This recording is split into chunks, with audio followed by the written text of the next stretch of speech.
Situata al centro del Mediterraneo, la Sardegna rimane una delle mete più belle al mondo, grazie alle sue spiagge dall'acqua verde smeraldo, alla sua natura incontaminata, ma soprattutto alla sua cultura e antiche tradizioni. Nella parte nord-occidentale dell'isola troviamo la città di Alghero, una città che oltre ad essere famosa per i suoi meravigliosi coralli rossi, nasconde una particolarità tutta sua, la presenza della lingua catalana, che andremo ad approfondire nel video di oggi con Kevin. Buona visione!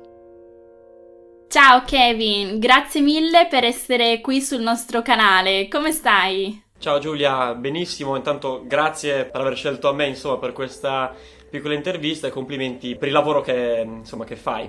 Grazie mille, per noi è veramente un piacere. Allora, che cosa fai tu nella vita? Di che cosa ti occupi? Prima facevo proprio la guida turistica full time, lavoro ad Alghero, vivo ad Alghero e sino al periodo pre-Covid facevo proprio la guida turistica in due siti archeologici di Alghero, il Nuraghe Palmavera e la necropoli di Angheluruiu, due siti della preistoria sarda. Poi avevo già intenzione di iniziare il lavoro proprio di insegnante, adesso infatti insegno la lingua inglese alle scuole medie e insegno anche italiano agli stranieri. Però ho sempre mantenuto il lavoro di guida, soprattutto per l'estate, dove faccio i giri al centro storico di Alghero, la mia bellissima città. Perfetto, quindi sei nato ad Alghero e vivi tuttora ad Alghero. Sì, diciamo che poi con l'insegnamento mi sposto durante la settimana. Per il momento sto vivendo ad Arzachena durante la settimana e nel weekend sono appunto nella mia città natale. Perfetto. Allora, Alghero è proprio la ragione per cui ti ho invitato qui sul nostro canale oggi per parlare della sua situazione linguistica. Vorresti parlarcene un po'? Sì, allora intanto come potete vedere nel mio retro, nello sfondo, c'è la mappa di quelli che si chiamano Països Catalans, che sono appunto i paesi catalani, linguisticamente ovviamente, perché si comprende certo l'odierna Generalitat della Catalogna, una delle regioni autonome della Spagna, la Comunità Valenciana, dove si parla il valenciano ma effettivamente è un catalano, e poi c'è anche Alghero, che ha questo background linguistico unico in Sardegna e anche in Italia, dove si parla una lingua straniera, dove non c'è un confine territoriale effettivo. La sua storia è molto affascinante. Quindi adesso vorrei chiederti perché ad Alghero si parla il catalano? Allora, qua dobbiamo tornare indietro di circa 700 anni. Allora, la farò in molto breve. Diciamo che la Sardegna, avendo una posizione centrale nel Mediterraneo, è sempre stata così negli occhi del conquistatore, no? Quindi questa posizione appunto molto intelligente per i nuovi dominatori, e tanto quanto nella fine del 200 la Corona d'Aragona, l'odierna Catalogna per intenderci come posizione geografica, ha iniziato l'occupazione della Sardegna col benestare di Papa Bonifacio VIII.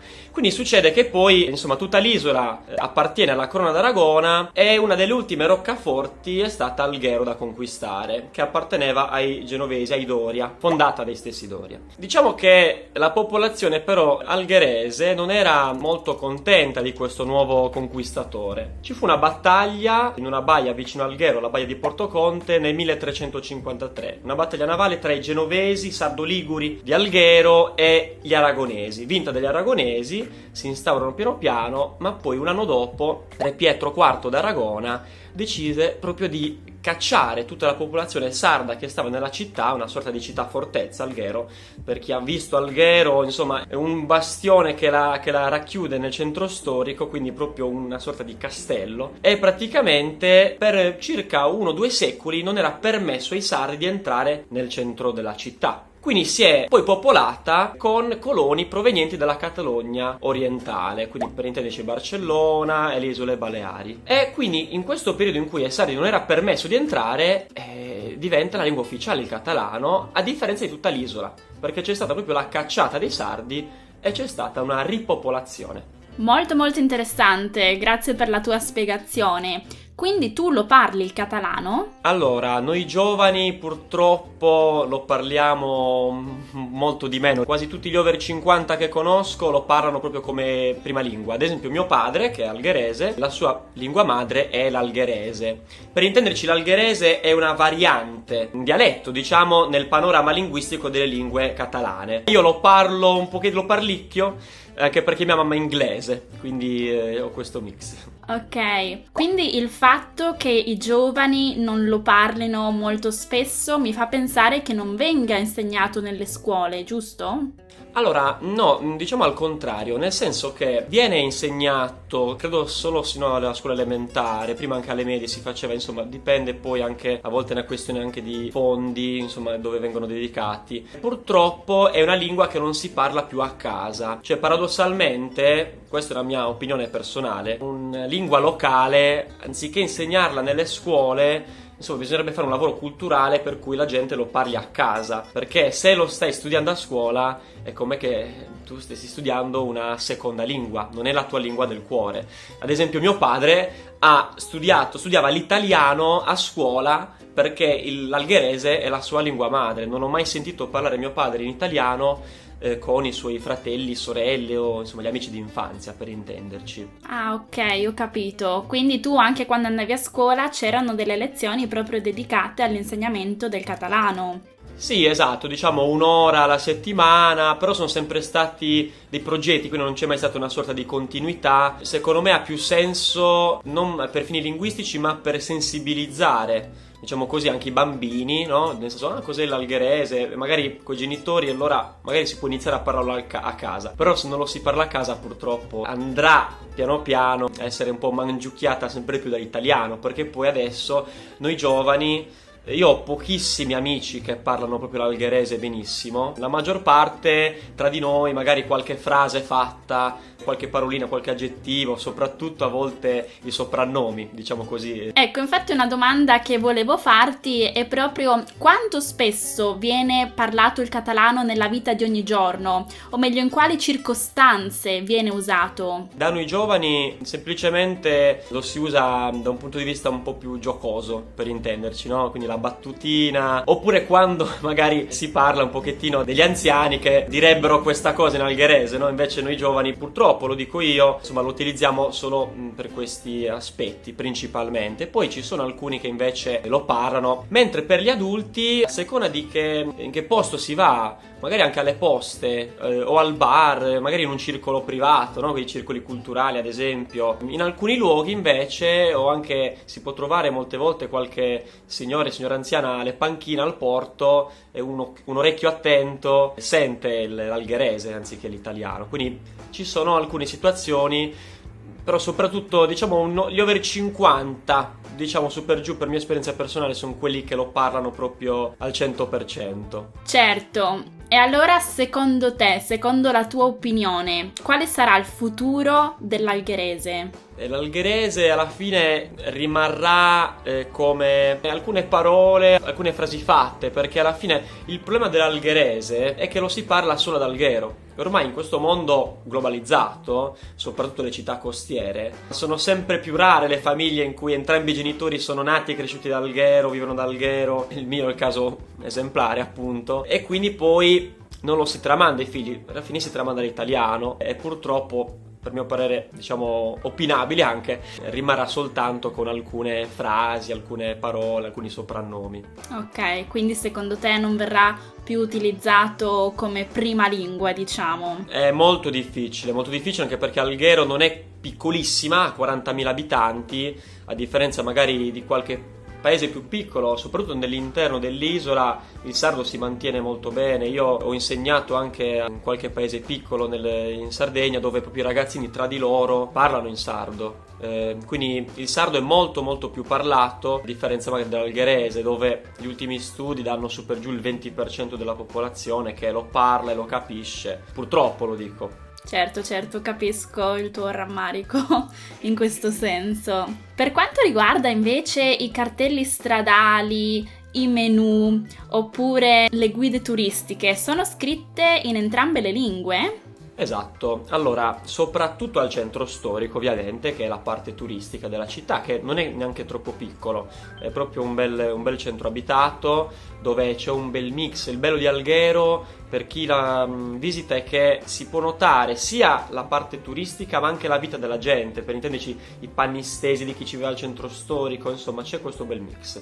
E all'interno del centro storico troviamo le vie sia in italiano ma anche in algherese, che è un dialetto della lingua catalana, ovviamente con l'influsso sardo, con l'influsso italiano, però ad esempio le vie al centro storico si chiamano carré, proprio come a Barcellona per intenderci. Un aspetto molto interessante, perché poi io racconto anche questi piccoli dettagli quando faccio le visite guidate al centro storico. Troviamo la via ufficiale, quella su Google Maps per intenderci, in italiano, mentre in algherese non è la traduzione in algherese. In algherese è il nome con cui i locali chiamano quella via. Cioè, ad esempio, abbiamo una via al centro storico che si chiama Via Principe Umberto. In algherese, ad esempio, questa via si chiama Carré del Bisba. L'Ubisba, scritto Bisbe, è il vescovo. Infatti assomiglia molto a Bishop, più a Bishop che a vescovo in italiano, e appunto perché il vescovo vive là, c'è la curia vescovile. E anche ad esempio i menù, come mi stavi chiedendo tu, molti ristoranti lo propongono anche in catalano.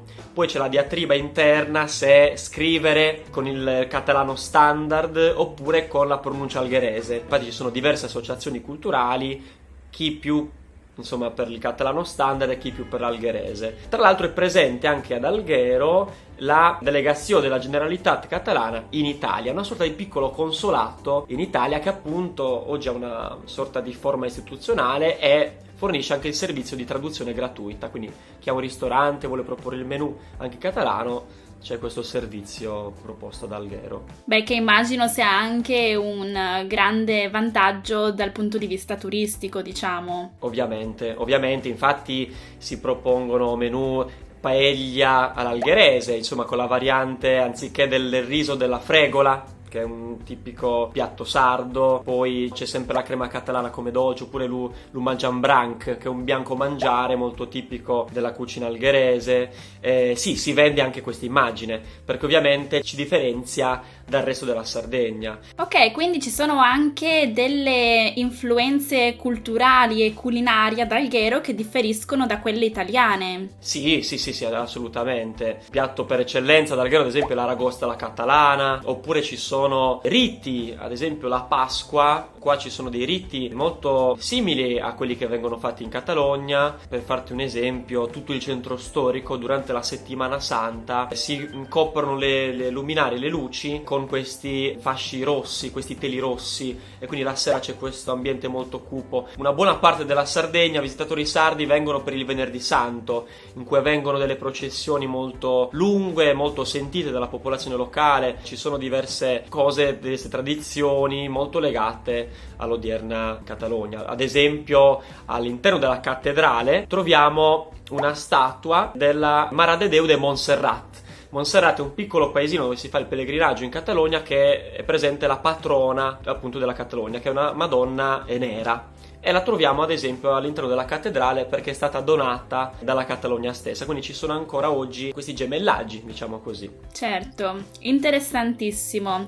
Kevin, ti ringrazio veramente di cuore per averci fatto scoprire questa parte d'Italia, quindi grazie mille per essere stato qui con noi. No, grazie a voi per avermi dato l'opportunità di spiegare e raccontare, no, la mia città. Spero poi, insomma, se qualche vostro, come li chiamiamo, videoascoltatori, insomma, qualche vostro follower, insomma, sulle vostre pagine, insomma, abbia il desiderio poi di venire ad Alghero, che poi, insomma, se qualcuno è interessato anche a fare una visita guidata, insomma, mi possono contattare, sarei molto grato di far vedere la mia città a nuovi visitatori. Lasceremo sicuramente il tuo contatto, la tua email in descrizione, e grazie a tutti per aver guardato questo video. Ciao! Ciao.